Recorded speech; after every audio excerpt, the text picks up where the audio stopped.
wadan waliba waxa uu leeyahay sharci ama qaanuun u degsan oo ay ku wada dhaqmaan shacabka iyo dawladii dhexe ee Soomaaliya markii ay burburtay waxa meesha ka baxay sharciyo dhowr ah oo ay ku wada dhaqmi jireen bulshada Soomaaliyeed waxaana qayb weyn ka waxyaabaha si la waayay sharcigii darawalada ay ku dhaqmi lahaayeen wadooyinka ku yaala magaalada Muqdisho intooda badan waxay ku burbureen dagaaladii sukeeye ee dalka soo maray balse sanadihii dambe waxa lagu guuleystay in la dhiso qaar ka mid ah wadooyinka ku yaala magaalada Muqdisho kuwaasoo la sheegay in ay yihiin kuwa maristooda shacabka halboolo ah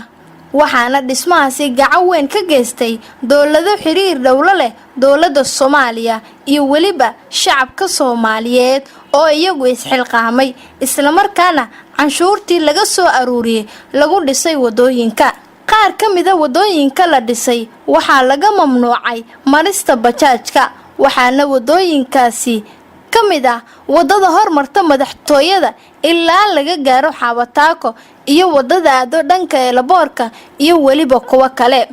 darawalada qaar ee wada bajaajka ayaa waxay maraan wadooyin qardajeex ah kuwaasoo ku yaalo xaafadaha waxayna ku socdaan xawaaro aad u xoogan markaad marayso wadooyinka ku yaala magaalada Muqdisho ayaa waxa indhahaagu qabanayaan dhugdhugley aad u badan oo iyadoo dhan ka wada siman in ay si xooli ah ku socdaan waxaaba taasi u dheer in kaalimaha suugaanta oo si aad loo dheereeyay ee ka daaran tahay mooto kasta ama bajaaj waliba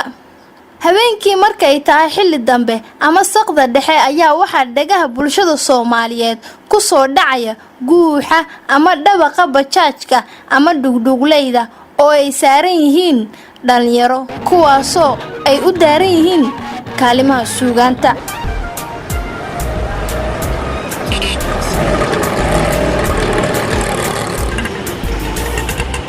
dhugdhugleyda ayaa waxay dalkeena Soomaaliya soo gaartay inteeda badan sanadihii 2012 ilaa 2013 inkastoo dawladii dhexe waqtigeedii la isticmaali jiray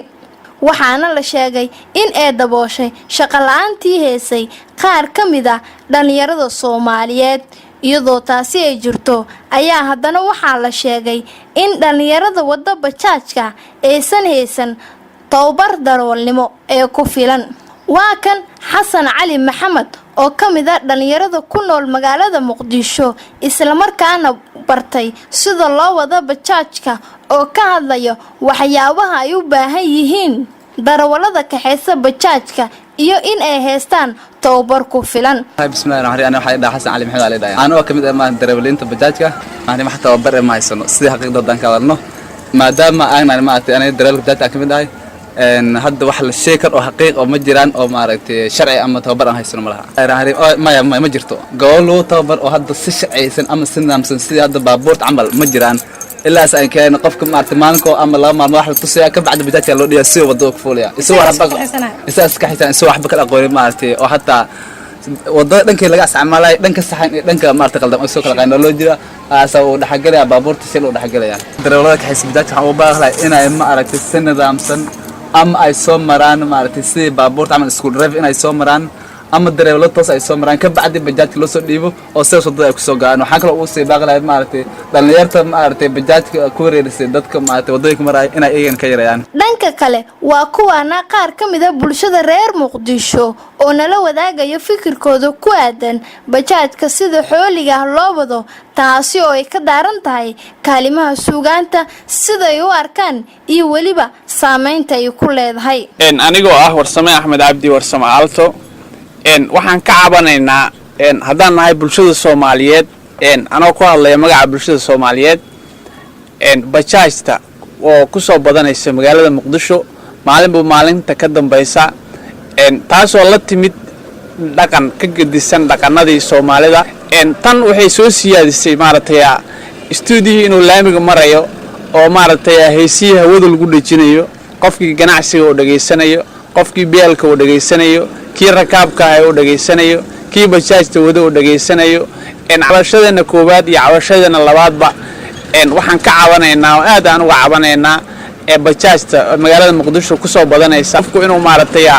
oo hees intuu daaro waliba kaligiis oo san dhageysanayn hawada uu ku dhajinayo oo dadkii oo dhan ay dhageysanayaan laamiga laga dhageysanayo qofkii ganacsadaha ah oo dhageysanayo arintaas way arinta koobaad anaga aan ka cabanayna magacaygu waa Cabdishakuur Cabdullaahi waxaan ka cabanaynaa oo cabasho aad iyo aad u badan ka soo jeedinaynaa anoo ku hadlaya magaca shacabiyada ama bulshooyinka Soomaaliyeed dhibaatooyinka ay inoo keentay inoo soo kordhisay bajaajta magaalada Muqdisho dhibaatooyinkaas daan mid kamid ah waxa kamid ah bajaajta ay ka daaran tahay kaalimaha suugaanta ama waxa uu naqaan heesaha kuwaasoo ah marka dhibaatooyinka ay geysteen waxa kamid ah in qofkii imaamka ahaa waxta markay soo marto masjid agtiisa iyadoo salaadii lagu jiro inay qofkii imaamka ahaa iyo dadkii uu tujinaya xataa ismaqli waayaan heestaas qayladeeda darteed dad badan ay suwaas u geysato marka aad iyo aad waxaan u cambaareynaa oo aad iyo aad uga cabanaynaa darawliinta bajaajta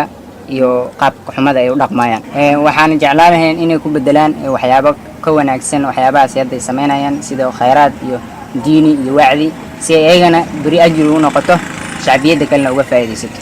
Cabdiraxmaan Aadan Barow oo ah gudoomiyaha bajaajleyda ayaa qabo dhankiisa fikirka ah in arintani ay tahay anshax xumo taasina ay keeni karto mas'uuliyad daro sababi karta in ay shil ku galaan taas waa anshax daro waay ninka mootada mikrafoon ku xiro oo warbaahin ku xiro oo dadkii dhaga u wajiriyo oo waa maaragtay ama meel dariiqada ku deysho oo baabuurta ku xirmaan ama baawur oo rabo inuu midi ka baaro oo bidix ka baaro baawurka soo jaro oo ku dhaco ama si kaliya intuu leeyahay ay gadoonto oo meelaha saddex lugood waqti hore ay ku soo gadoonto dadku waa ku jirayaan waa dhawaatina marka laga soo tago waxyaabahaasi aan kor ku soo xusay ayaa haddana waxaa jira in bajaaj ay saaran yihiin dhalinyaro in xilliga habeenkii lagu dhaco shacabka Soomaaliyeed kuwaasoo laga dhaco waxyaabo badan oo ay wataan sida moobeelada lacagaha iyo waliba waxyaabo kale oo aad u badan qormada warbixintan ayaa waxaan ku soo gabagabeynayaa darawallada kaxeysa bajaajka suugaanta madaawo bay moodeen mise waa daandaasi shacab